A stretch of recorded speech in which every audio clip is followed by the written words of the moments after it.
राधे राधे। श्रीमद्भागवत महापुराण के 5वें स्कंध का 5वां अध्याय।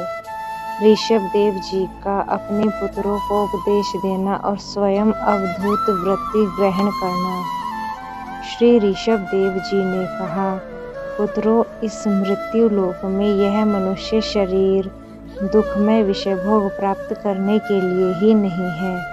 ये भोग तो विष्ठा भोजी सूकर कुकुर आदि को भी मिलते हैं। इससे शरीर से दिव्य तप ही करना चाहिए, जिससे अंतःकरण शुद्ध हो, क्योंकि इसी से अनंत ब्रह्मानंद की प्राप्ति होती है। शास्त्रों ने महापुरुषों की सेवा को मुक्ति का और स्त्री संगी कामियों का संग को नरक माना है और नरक का द्वार बताया है। महापुरुष वे ही हैं जो समान चित्त, परम शांत, क्रोधहीन, सबके हित चिंतक और सदाचार संपन्न हों, अथवा मुझ परमात्मा के प्रेम में ही जो एकमात्र पुरुषार्थ मानते हों। केवल विषयों की ही चर्चा करने वाले लोगों में तथा स्त्री पुत्र और धन आदि सामग्रियों से संपन्न घरों में जिनकी अरुचि हो और जो लौकिक कार्यों में केवल शरीर निर्वाह के लिए ही प्रवृत्त होते हों, मनुष्य अवश्य प्रमादवश कुकर्म करने लगता है। उसकी वह वृत्ति इंद्रियों को तृप्त करने के लिए ही होती है। मैं इसे अच्छा नहीं समझता, क्योंकि इसी के कारण आत्मा को यह असत और दुखदायक शरीर प्राप्त होता है। जब तक जीव को आत्म तत्व की जिज्ञासा नहीं होती, तभी तक अज्ञानवश देहादि के द्वारा उसका स्वरूप छिपा रहता है। जब तक यह लौकिक वैदिक कर्मों में फंसा रहता है, तब तक मन में कर्म की वासनाएं भी बनी ही रहती हैं और इन्हीं से देह बंधन की प्राप्ति होती है। इस प्रकार अविद्या के द्वारा आत्म स्वरूप के ढक जाने से कर्म वासना के वशीभूत हुआ चित्त मनुष्य को फिर कर्मों में ही प्रवृत्त कर देता है। अतः जब तक मुझ में वासुदेव में प्रीति नहीं होती, तब तक वह देह बंधन से छूट नहीं सकता।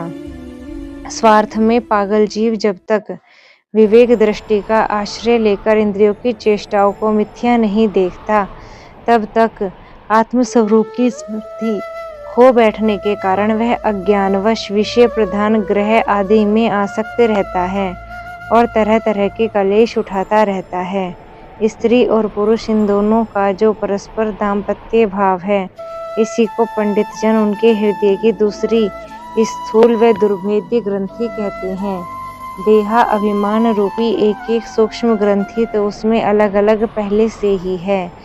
इसी के कारण जीव को देहेंद्रिय आदि अतिरिक्त घर, खेत, पुत्र, स्वजन और धन आदि में भी मैं और मेरेपन का मोह हो जाता है। जिस समय कर्म वासनाओं के कारण पड़ी हुई इसकी यह दृढ़ हृदय ग्रंथि ढोली हो जाती है, उसी समय यह दाम्पत्य भाव से निवृत्त हो जाता है और संसार के हेतुभूत अहंकार को त्याग कर सब प्रकार के बंधनों से मुक्त हो जाता है और परमपद प्राप्त कर लेता है। पुत्रों, संसार सागर से पार होने में कुशल तथा धैर्य, उद्यम एवं सत्वगुण विशिष्ट पुरुष को चाहिए कि सबके आत्मा और गुरु स्वरूप मुझ भगवान में भक्ति भाव रखने से, मेरे परायण रहने से, तृष्णा के त्याग से, सुख दुख आदि द्वंद्वों को सहने से जीव को सभी योनियों में दुख ही उठाना पड़ता है। इस विचार से, तत्व जिज्ञासा से, तप से, सकाम कर्म के त्याग से, मेरे ही लिए कर्म करने से, मेरी कथाओं को नित्य प्रति श्रवण करने से, मेरे भक्तों के संग और मेरे गुणों के कीर्तन से, वैर त्याग से, समता से, शांति से और शरीर तथा घर आदि में मेरेपन के भाव को त्यागने की इच्छा से, आध्यात्म शास्त्र के अनुशीलन से, एकांत सेवन से, प्राण, इंद्रिय और मन के संयम से, शास्त्र और सत्पुरुषों के वचन में यथार्थ बुद्धि रखने से, पूर्ण ब्रह्मचर्य से, कर्तव्य कर्मों में निरंतर सावधान रहने से, वाणी के संयम से, सर्वत्र में मेरी ही सत्ता देखने से, अनुभव ज्ञान सहित तत्व विचार से और योग साधन में अहंकार रूप अपने लिंग शरीर को लीन कर दे। मनुष्य को चाहिए कि वह सावधान रहकर अविद्या से प्राप्त इस हृदय ग्रंथि रूप बंधन को शास्त्रोक्त रीति से इन साधनों के द्वारा भली भांति काट डाले, क्योंकि यही कर्म संस्कारों के रहने का स्थान है। तदनंतर साधन का भी परित्याग कर दे। जिसको मेरे लोक की इच्छा हो अथवा जो मेरे अनुग्रह की प्राप्ति को ही परम पुरुषार्थ मानता हो, वह राजा हो तो अपनी अबोध प्रजा को, गुरु अपने शिष्यों को, पिता अपने पुत्रों को ऐसी ही शिक्षा दे। अज्ञान के कारण यदि वे उस शिक्षा के अनुसार न चलकर कर्म को ही पुरुषार्थ मानते रहें, तो भी उन पर क्रोध न करके उन्हें समझा बुझाकर कर्म में प्रवृत्त न होने दे। उन्हें विषय आसक्ति से युक्त काम्य कर्मों में लगाना तो ऐसा ही है जैसे किसी अंधे मनुष्य को जानबूझ के गड्ढे में धकेल देना। इससे भला किस पुरुषार्थ की सिद्धि हो सकती है? अपना सच्चा कल्याण किस बात में है, इसको लोग नहीं जानते। इसी से वे तरह तरह की भोग कामनाओं में फंसकर तुच्छ क्षणिक सुखों के लिए आपस में बैर ठान लेते हैं और निरंतर विषय भोगों के लिए ही प्रयत्न करते रहते हैं। वे मूर्ख इस बात पर कुछ भी विचार नहीं करते कि इस वैर विरोध के कारण नरक आदि अनंत घोर दुखों की प्राप्ति होगी। गड्ढे में गिरने के लिए उल्टे रास्ते जाते हुए मनुष्यों को जैसी आंख वाला पुरुष उधर नहीं जाने देता, वैसे ही अज्ञानी मनुष्य को अविद्या में फंसकर दुख की ओर जाते हुए देखकर कौन ऐसा दयालु और ज्ञानी पुरुष होगा जो जानबूझकर भी उसे उसी राह पर जाने दे या जाने के लिए प्रेरणा करे, जो अपने प्रिय संबंधी को भगवत भक्ति का उपदेश देकर मृत्यु की फांसी से नहीं छुड़ाता।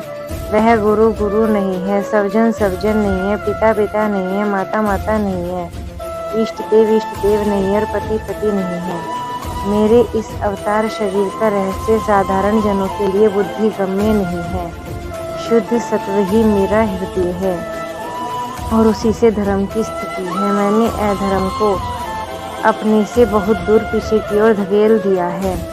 इससे सत्पुरुष मुझे ऋषभ कहते हैं। तुम सब मेरे उस शुद्ध सत्व में हृदय से उत्पन्न हुए हो, इसलिए मत्सर छोड़कर अपने बड़े भाई भरत की सेवा करो। उसकी सेवा करना मेरी ही सेवा करना है और यही तुम्हारा प्रजा पालन भी है। अन्य सब भूतों की अपेक्षा वृक्ष अत्यंत श्रेष्ठ है, उनसे जीने वाले जीव श्रेष्ठ हैं और उनमें भी कीट आदि अपेक्षा ज्ञानयुक्त पशु आदि श्रेष्ठ। पशुओं से मनुष्य, मनुष्य से प्रमथगण, प्रमथों से गंधर्व, गंधर्वों से सिद्ध और सिद्धों से देवताओं के अनुयायी किन्नर आदि श्रेष्ठ हैं। उनसे असुर, असुरों से देवता और देवताओं से भी इंद्र श्रेष्ठ है। इंद्र से ब्रह्मा जी के पुत्र दक्ष आदि प्रजापति श्रेष्ठ हैं। ब्रह्मा जी के पुत्रों में रुद्र सबसे श्रेष्ठ है। वे ब्रह्मा जी से उत्पन्न हुए इसलिए उन्हें ब्रह्मा जी उनसे श्रेष्ठ है। वे भी मुझसे उत्पन्न हुए हैं और मेरी उपासना करते हैं, इसलिए मैं उनसे भी श्रेष्ठ हूँ। परंतु ब्राह्मण मुझसे भी श्रेष्ठ है क्योंकि मैं उन्हें पूज्य मानता हूँ। सभा में उपस्थित ब्राह्मणों को लक्ष्य करके विप्रगण दूसरे किसी भी प्राणी को ब्राह्मणों के समान भी नहीं समझता, फिर उनसे अधिक तो मान ही कैसे सकता हूँ। लोग श्रद्धा पूर्वक ब्राह्मणों के मुख में जो अन्न आदि आहुति डालते हैं, उसे मैं जैसे प्रसन्नता ग्रहण करता हूँ, वैसे अग्निहोत्र में होम की हुई सामग्री को स्वीकार नहीं करता। जिन्होंने इस लोक में अध्ययन आदि के द्वारा मेरी वेदरूपा अति सुंदर पुरातन मूर्ति को धारण कर रखा है, तथा जो परम पवित्र सत्वगुण, शम, दम, सत्य, दया, तप, तितिक्षा और ज्ञान आदि 8 गुणों से संपन्न है, उन ब्राह्मणों से बढ़कर और कौन हो सकता है। मैं ब्रह्मादि से भी श्रेष्ठ हूँ और अनंत हूँ तथा स्वर्ग मोक्ष आदि देने की भी सामर्थ्य रखता हूँ, किंतु मेरे अकिंचन भक्त ऐसे निष्प्रह होते हैं कि वे मुझसे भी कभी कुछ नहीं चाहते।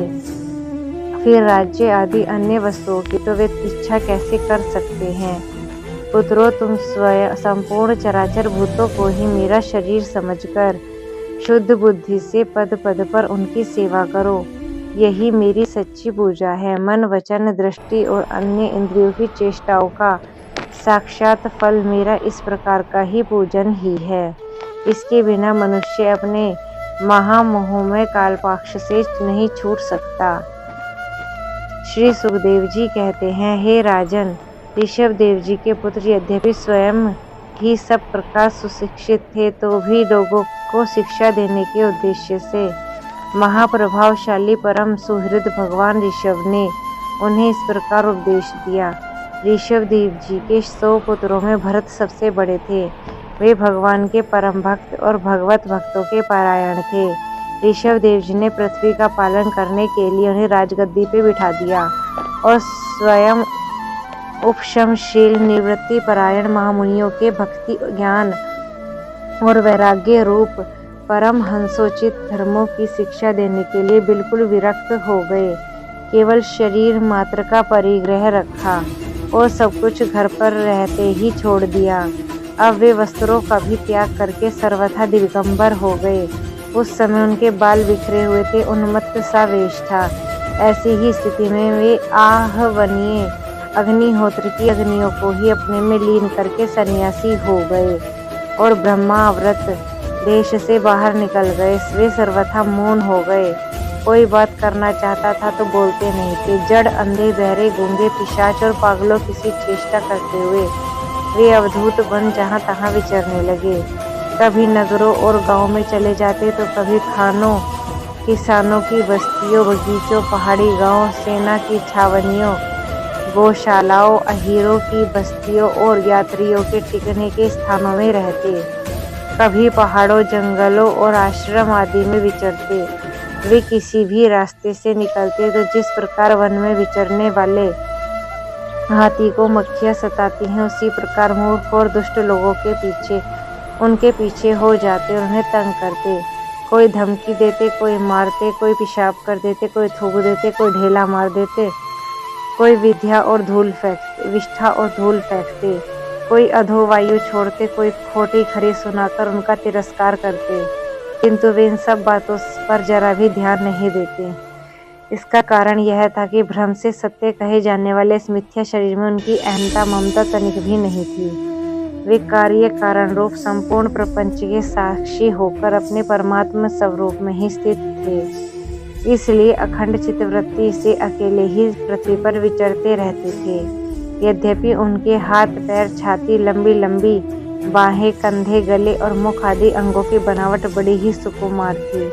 उनका स्वभाव से ही सुंदर मुख स्वाभाविक मधुर मुस्कान से और भी मनोहर जान पड़ता था।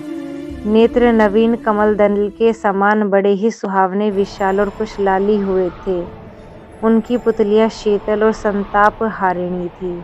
उनके नेत्रों के कारण वे बड़े मनोहर जान पड़ते थे। कपोल, कान और नासिका छोटे बड़े नहों के समान और सुंदर थे तथा उनके अस्फुट हास्ययुक्त मनोहर मुखारविंद की शोभा को देखकर पूर्व नारियों के चित्त में कामदेव का संचार हो जाता था।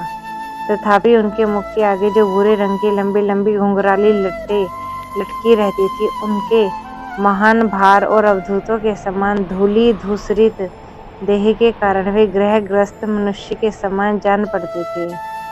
जब भगवान ऋषभ देव ने देखा कि यह जनता योग साधन में विघ्न रूप है और इससे बचने का उपाय विभत्स वृत्ति से रहना ही है, तब उन्होंने अजगर वृत्ति धारण कर लेटे लेटे ही खाने पीने, चबाने और मलमूत्र त्याग करने लगे।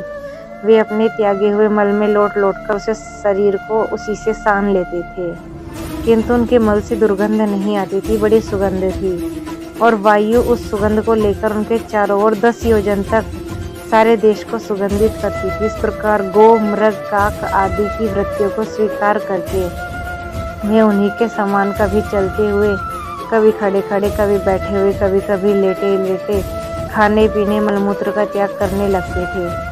हे परीक्षित, परमहंसों को त्याग के आदर्श की शिक्षा देने के लिए इस प्रकार मोक्षपति भगवान ऋषभ देव ने कई तरह की योग आचार्यों का आचरण किया।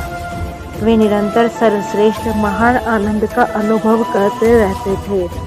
उनकी दृष्टि में निरुपाधिक रूप से संपूर्ण प्राणियों के आत्मा अपने आत्मस्वरूप भगवान वासुदेव से किसी प्रकार का भेद नहीं था, इसलिए उनके सभी पुरुषार्थ पूर्ण हो चुके थे।